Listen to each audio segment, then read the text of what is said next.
day that I died, I was a passenger in a car. We were headed out to go visit some caves. And my cousin was a newly minted driver in Idaho. This occurred in Idaho. And you get your license when you're 14 in Idaho. You could back then anyway. So he was very inexperienced, pretty young. It was a gravel road, and there's two little children that had made their way down to the side of the road. And as he gave him a little bit of a berth to go around him, he lost control of the gravel, and the car cartwheeled, or fishtailed, and then went off the road and landed on the driver's side. It flipped off of the driver's corner. And my side of the car took the initial impact and was smashed flat. And I thought I woke up. I was on my hands and knees, slouched against the side of the car, facing out the back. And I could see the backs of my hands, and then my vision got blurry, and I could see the back of my head. And then I could see my back and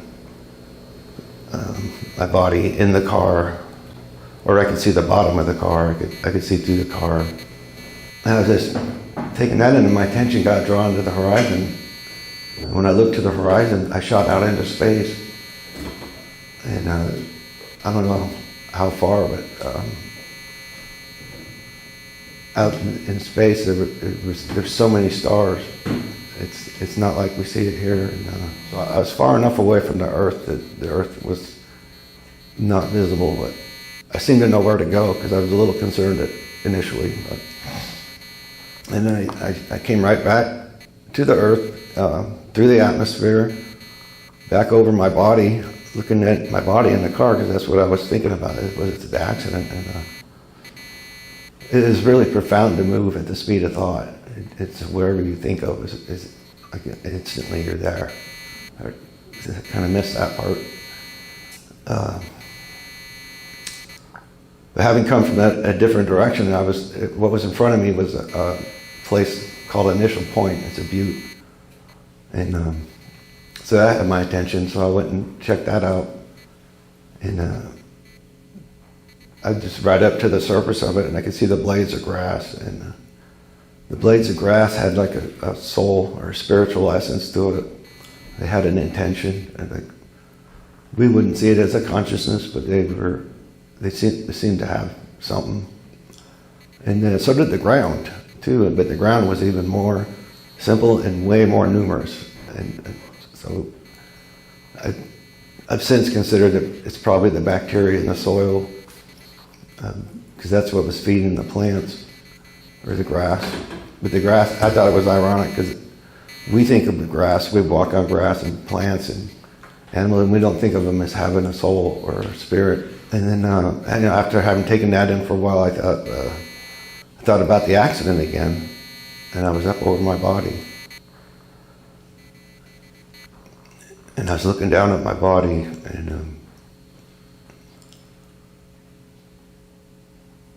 that's when I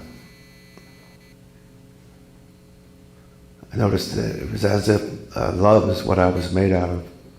And just this profound sense of love and understanding, and an absolute sense of serenity.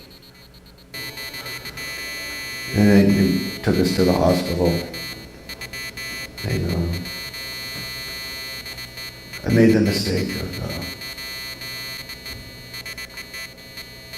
telling the doctor what I had seen, because at that time, it wasn't a thing. It wasn't something that anybody had heard of. So he basically, he ridiculed it and told me to forget about it.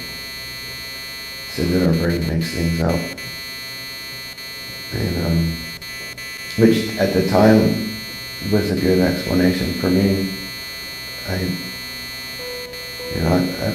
That sounded good, but except for the fact that it was the most real thing that I ever experienced.